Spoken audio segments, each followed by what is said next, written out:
받으실 생명양식은 열왕기하 24장 1절에서 7절 말씀입니다.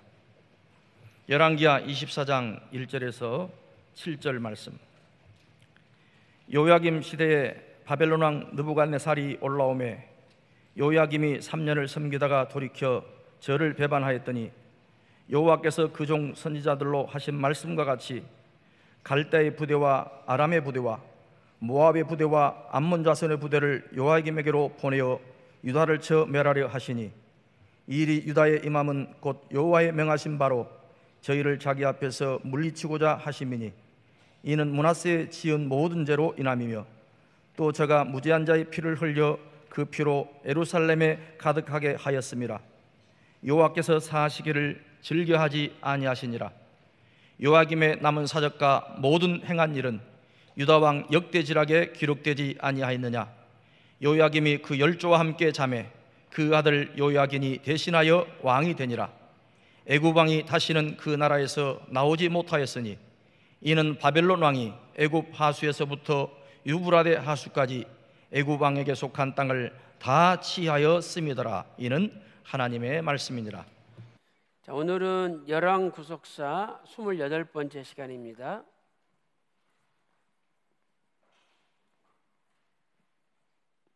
자, 우리가 지난 시간에 여호야김 왕에 대해서 공부를 했었는데요.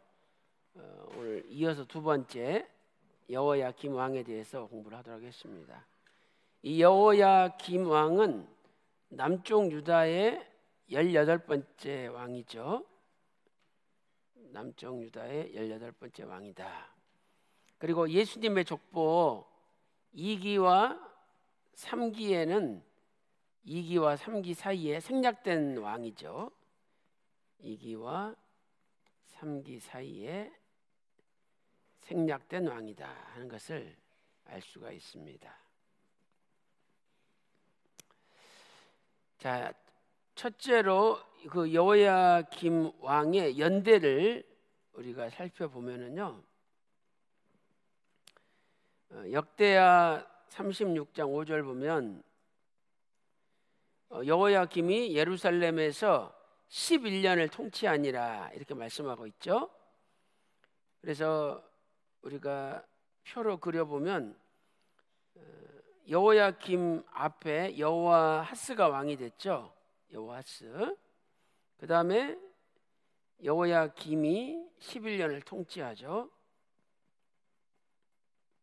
그리고 나서 그 아들 여호야긴이 3개월 10일을 통치하죠. 자, 여호아스는 3개월을 통치했는데 2해에 걸쳐서 통치를 했죠. 주전 609년 하반기부터 608년까지 통치를 했죠.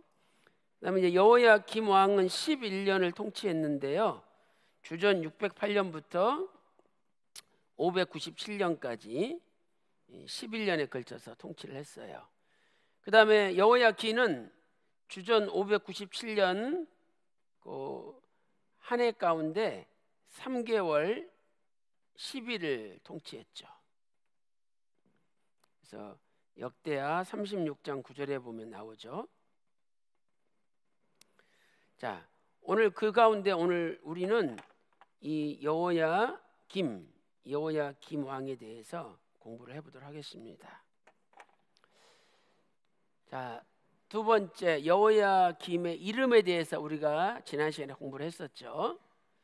자, 원래 이름은 엘리야김이었다. 엘리야김. 그래서 엘리야김.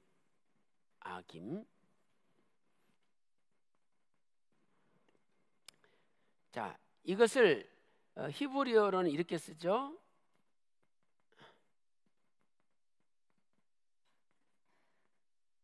엘야킴. 자, 히브리어로는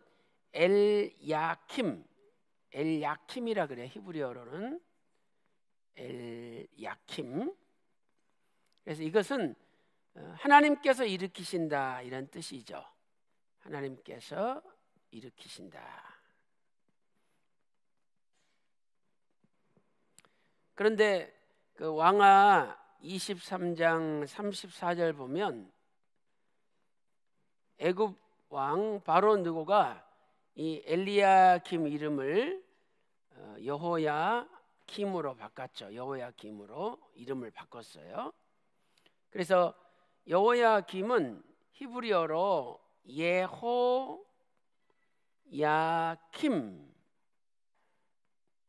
히브리어로는 예호야킴이라고 하죠. 그래서 예호야킴은 여호와께서 일으키신다 이런 뜻이죠. 여호와께서 일으키신다. 그러니까 주체만 하나님이 여호와로 바뀌었지 그 두 가지 이름의 뜻은 같은 이름이라는 것을 우리가 알 수가 있습니다. 자, 그다음에 세 번째로 이 여호야김의 생애를 우리가 살펴봤죠. 자, 여호야김의 생애를 보니까 첫 번째로 그 백성을 수탈한 폭군이었죠. 백성을 수탈한 폭군이었다. 그래서 왕하 23장 25절에 보면 애굽 왕한테 세금을 낸다는 조공을 바친다는 핑계를 대고 은금을 늑봉하였다 이렇게 말씀하고 있죠. 은금을 늑봉하였다. 이 늑봉이라는 것은 나가쉬라는 단어잖아요. 나가쉬. 그래서 이것은 강제적으로 빼앗다 이런 뜻이죠. 그러니까 백성들한테 은금을 강제적으로 빼앗은 거죠. 세금을 많이 걷어들이는 아주 폭군이었어요. 그런데 이렇게 한 이유에 대해서 예레미야 22장 14절을 보면은요, 결국은 자기를 위해서 했다 이렇게 돼 있어요. 자기를 위하여. 자기를 위하여 두 가지를 했죠. 하나는 광활한 집을 짓고, 광활한 집을 짓고, 또 하나는 다락방, 자기를 위해서 다락방을 짓기 위해서 세금을 많이 걷어들였다 이렇게 말씀하고 있죠. 그래서 우리는 참 지도자는요, 자기를 위해서 사는 지도자가 아니라 백성을 위해서 사는 지도자, 더 나아가서 하나님을 위하여 사는 지도자가 참다운 지도자라는 것을 알 수가 있어요. 그런데 여호야김은 백성을 수탈한 폭군이었죠. 자, 그다음에 두 번째 우리가 여호야김의 생애에 대해서 살펴본 것은요, 여호야김은 하나님의 선지자를 죽였어요. 하나님의 선지자를 죽였다. 큰 죄를 저지른 거죠. 그래서 예레미야 거기 23장 26장 22절에서 23절 보면은요, 우리야라는 선지자가 있어요. 그런데 이 선지자를 애굽까지 가가지고 찾아내서 끌어내가지고 왕이 직접 죽였다라고 말씀하고 있습니다. 이렇게 하나님의 사람을 죽이는 것은 하나님 앞에 벌받을 큰 죄가 되는 거죠. 그 다음에 더 나아가서 세 번째로 여호야김은 무슨 죄를 저질렀냐? 세 번째는요, 하나님의 말씀을 불태웠어요. 하나님의 말씀을 불태웠다. 말씀이 하나님 자신 아니에요? 요한복음 1장 1절에 태초에 말씀이 계시니라. 이 말씀이 하나님과 함께 계셨으니 말씀이 하나님이라 그랬죠. 그러니까 말씀을 불태운 것은 마치 하나님 자신을 불태운 것 같다는 거예요. 이 말씀이 예레미야 36장 23절에 있죠. 이렇게 해서 하나님 말씀을 불태우는 엄청난 죄를 저질렀어요. 자, 그 다음에 네 번째, 여호야김은 쇠사슬에 묶여서 바벨론에 끌려갔죠. 쇠사슬에 묶여서 바벨론에 끌려갔다.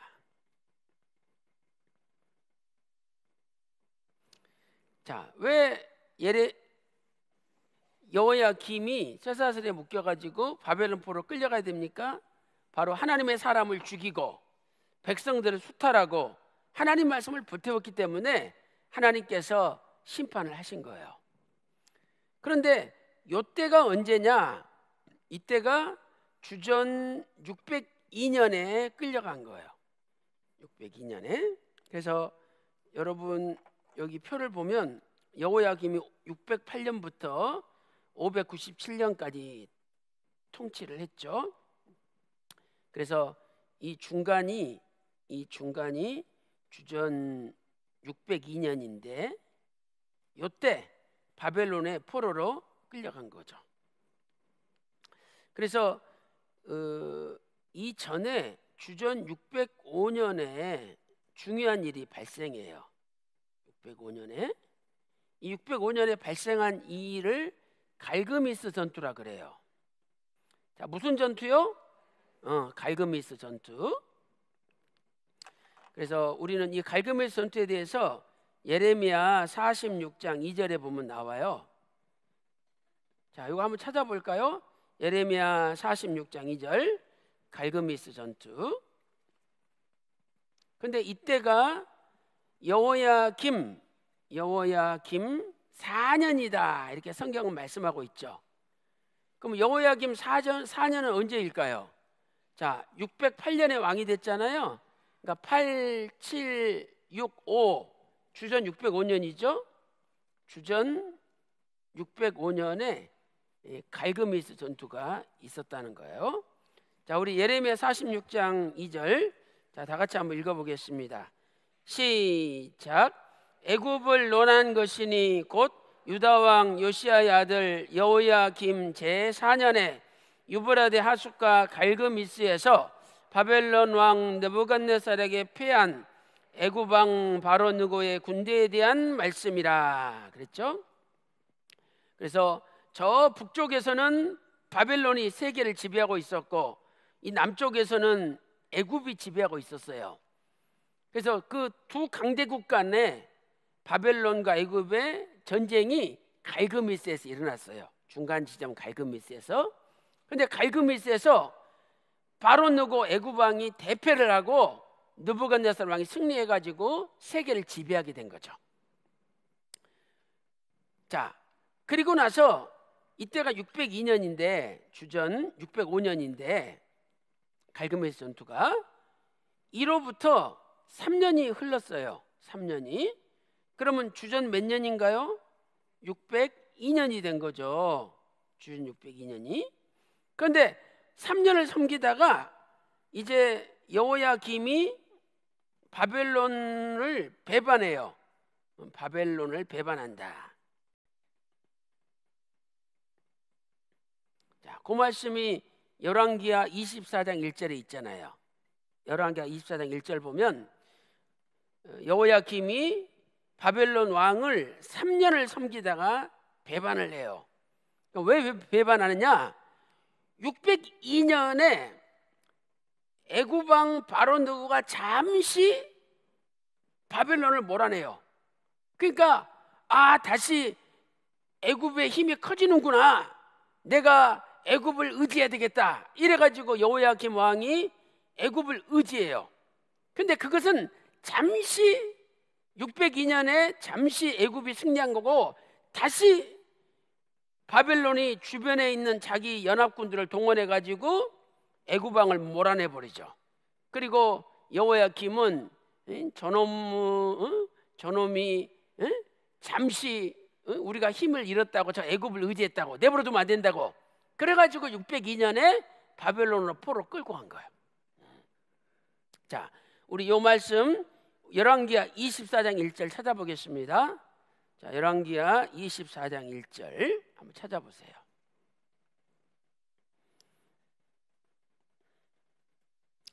자, 왕하 24장 1절 시작. 여호야김 시대에 바벨론 왕 느부갓네살이 올라오매 여호야김이 3년을 섬기다가 돌이켜 저를 배반하였더니, 여기 나오죠. 그러니까 느부갓네살 왕이 올라오매 요게 주전 605년을 가리켜요. 그래가지고 갈그미스 전투에서 애굽 왕 바로 누구한테 승리한 다음에 더 내려와가지고 이제 여호야김을 굴복시킨 거죠. 그래서 이때부터 요 주전 605년부터 602년까지 3년을 여호야김이 느부갓네살 왕을 섬긴 거예요. 그러다가 602년에 잠시 애굽의 세력이 강해지니까 애굽을 의지를 한 거죠. 근데 바로 바벨론 왕이 주변에 있는 연합군들을 다 동원해가지고 다시 애굽을 몰아내고 이 여호야김을 포로로 끌고 간 거예요. 이 포로로 끌고 갔을 때 역대하 36장 6절과 7절 보면은요, 특별히 6절에 쇠사슬로 여호야김을 끌고 갔다라고 기록돼 있어요. 근데 그 쇠사슬이 히브리 원문을 보면 쌍수로 돼 있어요. 쌍수라는 것은 두 개다 이 말이죠. 두 개다. 그러니까 여호야김의 한 발만 쇠사슬로 묶은 것이 아니라 두 발을 다 쇠사슬로 묶어가지고 짐승처럼 질질 끌고 갔다는 거예요. 그러면 왜 여호야김이 이런 비참한 일을 당했습니까?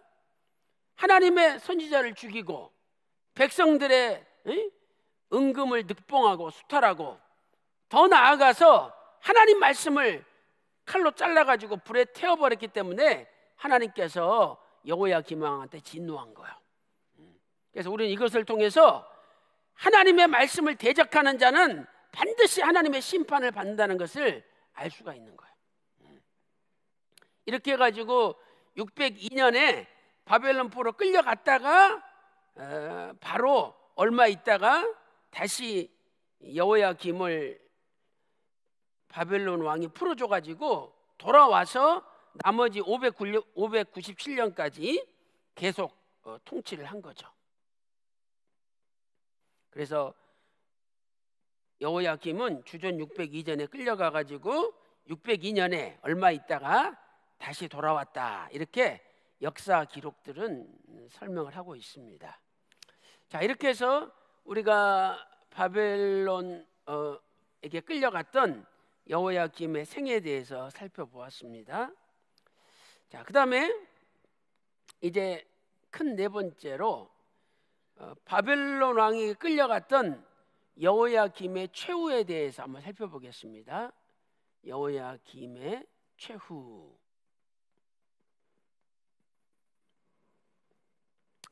자, 첫째로 주전 602년에 바벨론에 끌려갔다가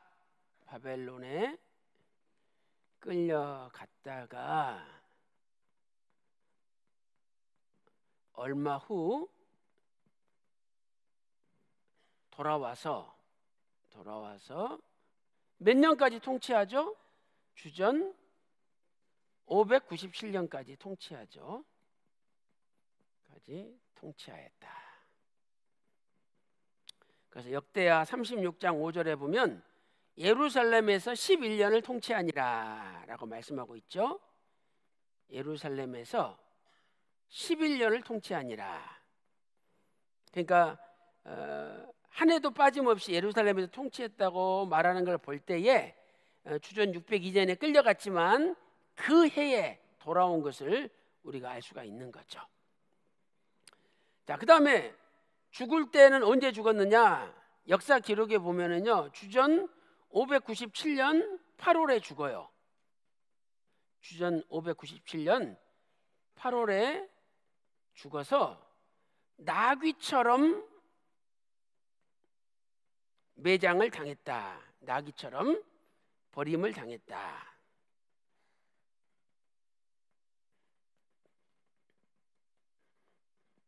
자, 예레미야 22장 19절에는 여호야김 왕에 대해서 예언하기를 나귀처럼 매장을 당한다, 나귀처럼 버림을 당한다, 이렇게 예언하고 있어요. 자, 이거 한번 찾아보겠습니다. 예레미야 22장 19절 한번 찾아보세요. 자, 예레미야 22장 19절입니다.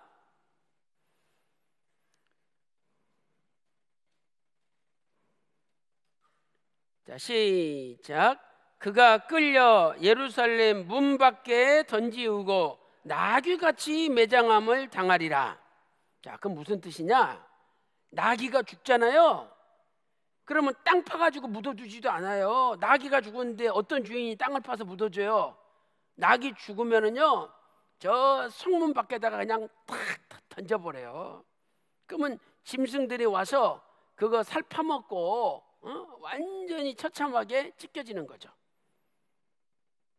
그래서 실제로 이 여호야김도 예루살렘 문 밖에 시체를 던졌어요. 느부갓네살 왕의 종들이 시체를 던졌어요. 그래서 낮에는 그 더위를 다 당하고 밤에는 그 추위를 그대로 당한다, 이렇게 말씀하고 있어요.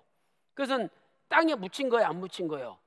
안 묻힌 거죠. 만약에 땅에 묻혔다면 낮에 더위 당하지 않고 밤에 추위 당하지 않을 거 아니에요. 근데 낮에는 그 뜨거운 햇볕을 다 받고 밤에는 그 무서운 추위를 다 받았다는 거예요. 그러니까 나귀처럼 그냥 길바닥에 내팽개침을 당한 거죠. 자, 요 말씀이 예레미야 36장 3절에 있어요. 36장 30절에. 자, 이것도 찾아보겠습니다. 예레미야 36장 30절입니다.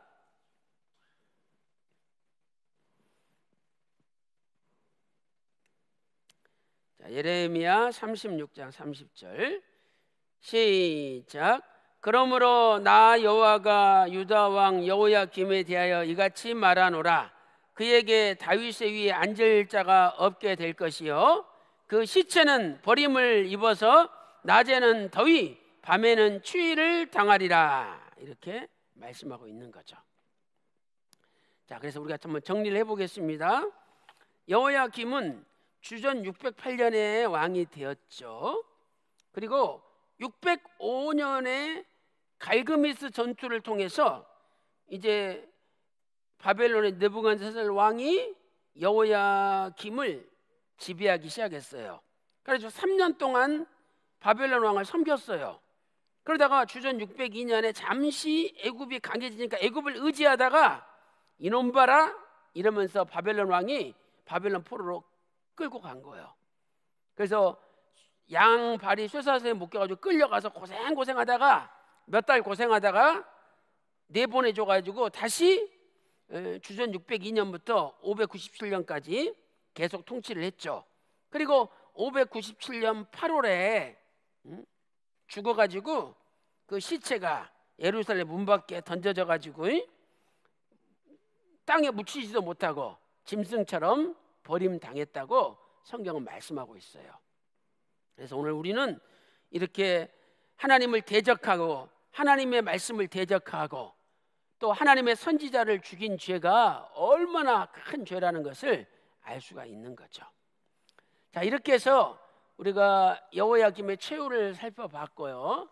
이제 결론적으로 여호야김의 평가와 구속사적 경륜에 대해서 한번 살펴보겠습니다.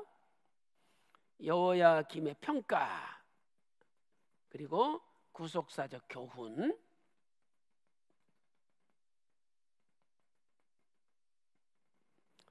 자, 평가는 역대하 36장 5절 보니까 악한 왕이다. 악한 왕이다. 이렇게 평가하고 있죠. 아주 극악한 왕이에요.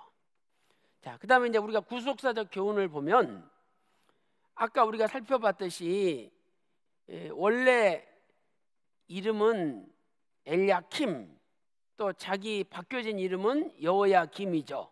그러니까 이것은 하나님 또는 여호와께 하나님께서 일으키신다, 이런 뜻이었어요. 일으키신다. 그렇다면 이것은 무슨 뜻이냐? 하나님이 왕으로 세우셨다는 거죠. 하나님이 일으켜줬다는 거예요. 그러면 평생 누구를 의지하면서 살아야 될까요? 하나님을 의지하면서 살아야 되겠죠. 자, 오늘 여러분들이 예를 들어서 목사가 되고 전도사가 되고 장로가 되고 권사가 되고 집사가 되었다. 내가 교회 성도가 되었다. 저와 여러분이 잘나서 지금 앉아 있는 거죠? 아니에요.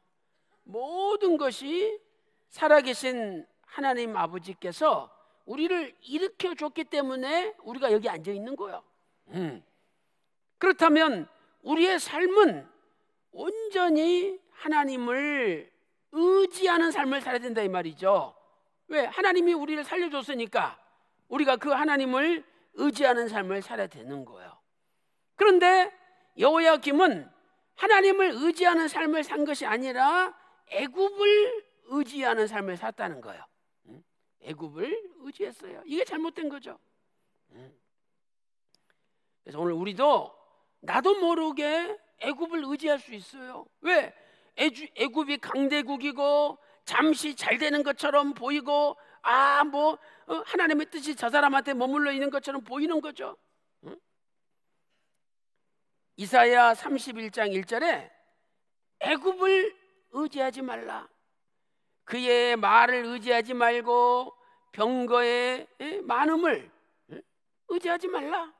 하나님께서 말씀하셨죠. 그런데 여호야김은 듣지 않고 애굽을 의지한 거예요.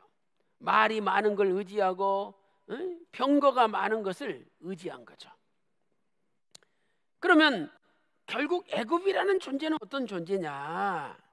성경에서 말씀하기를, 자, 애굽은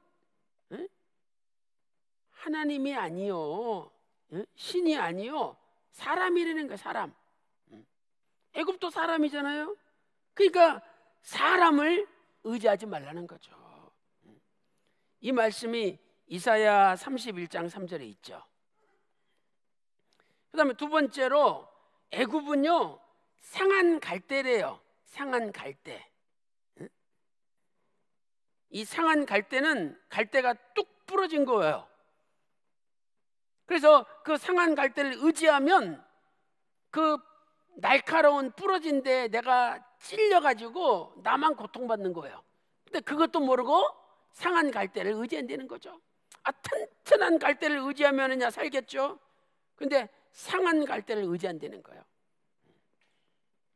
자, 우리 이사야 31장 1절 한번 찾아보세요. 이사야 31장 1절. 이사야 31장 1절입니다. 자, 다 같이 읽겠습니다. 시작. 도움을 구하러 애굽으로 내려가는 자는 화 있을진저 그들은 말을 의뢰하며 병거의 많음과 마병의 심히 강함을 의지하고 이스라엘의 거룩하신 자를 앙모치 아니하며 여호와를 구하지 아니하거니와, 이렇게 말씀하고 있죠. 그 다음에 3절, 그 밑에 3절 읽어보겠습니다. 시작.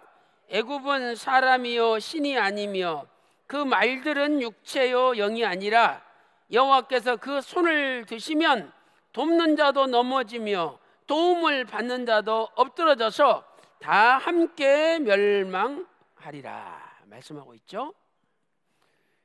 그래서 이 상한 갈대 지팡이라 이 말씀이 이사야 36장 6절에 있어요. 자, 이것도 읽어보겠습니다. 조금 넘기셔서 이사야 36장 6절 한번 찾아보세요. 이사야 36장 6절입니다. 자, 시작. 보라, 내가 애굽을 의리하도다. 그것은 상한 갈대 지팡이와 일반이라. 사람이 그것을 의지하면 손에 찔려 들어가리니 애굽 왕 바로는 그 의리하는 자에게 이와 같으니라 말씀하고 있죠. 참고적으로 왕하 18장 21절도 적어놓으세요. 같은 말씀이 기록되어 있어요.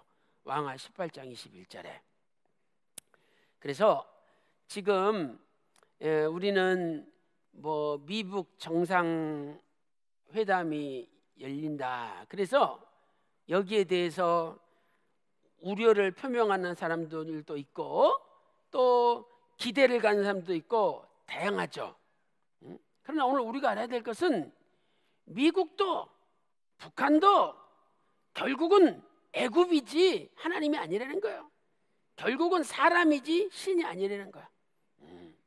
트럼프도 사람이고 김정은도 사람이에요. 하나님이 아니에요. 그러니까 우리가 사람을 의지하지 말고 하나님을 의지해야 된다는 거야. 여러분 보세요. 지금 북한이 1991년 우리 남한하고 뭘 합의했어요? 이미 1991년에 한반도 비핵화 선언을 남북한이 공동으로 선언했었어요. 1991년에 이미 27년 전에. 그러니까 여러분들이 이 비핵화라는 단어에 저와 여러분이 넘어가서는 안 돼요. 아니 그때 한반도를 비핵화하자 양측이 합의했어. 그래가지고 남한에 있는 주한미군의 모든 전술 핵무기가 다 철수했어요. 그래서 남한은 비핵화가 이루어졌어요. 왜? 남한 안에 있었던 주한미군의 모든 핵무기가 다 철수됐어요. 이 선언 때문에. 그래서 남한은 비핵화가 이루어졌어. 근데 북한은 계속 핵무기를 개발해가지고 지금 핵무기를 수십 기를 보유한 핵 보유 국가가 된 거예요. 그러니 이 비핵화라는 말은요, 그러면 자기들도 비핵화를 해야지. 결국은 우리 대한민국을 속인 거 아닙니까? 그러니까 여러분들이 이 비핵화라는 단어에 넘어가면 안 돼요. 우리는 비핵화보다도요, 북한의 핵무기에, 북한 핵의 완전 폐기를 주장해야 돼요. 그래서 북한에 있는 모든 지금까지 만들어 놓은 핵무기가 다 없어져야 돼. 아니 핵시설의 입구만 폭파시키면 뭐해? 다시 그거 긁어내면은 안에 다 쓸 수 있는데, 그러니까 입구만 폭파시킬 게 아니라 그 속에다가 수만 톤의 콘크리트를 부어가지고 완전히 다시는 사용 못하게끔 만들어야 된다 이 말이죠. 그게 완전한 핵무기의 완전 폐기, 다 없어져 버려야 돼. 지금부터 비핵화하자, 핵무기 만들지 말자 그래놓고 이미 만들어 놓은 거 다 감춰놓고 있고, 그것은 아무 의미가 없는 거야. 그래서 기도할 때도 한반도에 우리 이미 남한은 비핵화가 다 됐어요. 북한이 문제지. 그러니까 북한 전역에 모든 핵무기가 완전히 폐기되게 해달라고 우리가 이렇게 기도할 때 무기를 다 불태우신 하나님께서 북한의 핵무기도 폐기시킬 줄로 믿습니다. 지금 6월 12일 날 미북 정상회담을 한다고 미국과 북한의 실무자들이 모여서 의논하고 있잖아요. 그런데 지금 외신의 보도에 따르면 합의된 게 뭐냐? ICBM을 완전 폐기시키겠다. 여기에는 합의가 됐다는 거죠. 그러면 ICBM이 뭐냐? 대륙간 탄도미사일이에요. 그러니까 뭐냐? 북한에서 저 미국으로 대륙을 넘어가가지고 미사일을 쏘는 거죠. 이걸 지금 북한이 개발해 놓고 있는 거예요. 그러니까 미국도 그게 두려운 거예요.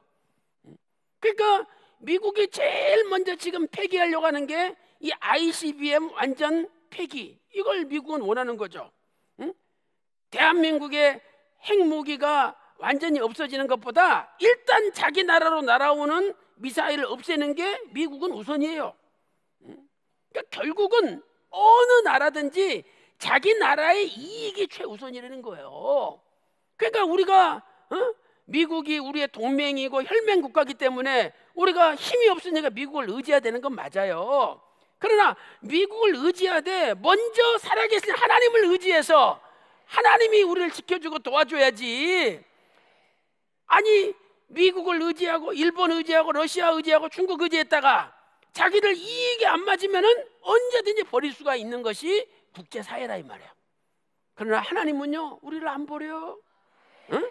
하나님은 안 버려. 그래서 우리 대한민국이 하나님을 의지할 때 대한민국을 하나님께서 지켜주시는 거야. 그래서 오늘 여러분들이 이 목요 예배가 얼마나 중요한지 몰라요. 무슨 일이 생길 때 우리가 모여서 기도하는 것도 중요하지만 평상시부터 정말 하나님을 의지하면서 나라와 민족을 하나님께 맡기고 하나님 앞에 기도할 때 하나님께서 우리 대한민국을 지켜주시고 대한민국을 통일시켜 주시는 거예요. 1986년 10월 9일 날 그 동독의 라이프치히라는 지역에 니콜라이 교회에서 평화 기도회가 열렸잖아요. 니콜라이 교회에서. 이 교회에서 그 몇 명이 모여가지고 그 동독 공산당의 눈을 피해서 몰래 기도회를 연 거예요. 그런데 1980년 10월 9일 날은요 7만 명이 모여서 7만 명이. 그리고 나서 11월 9일 날 베를린 장벽이 무너진 거예요.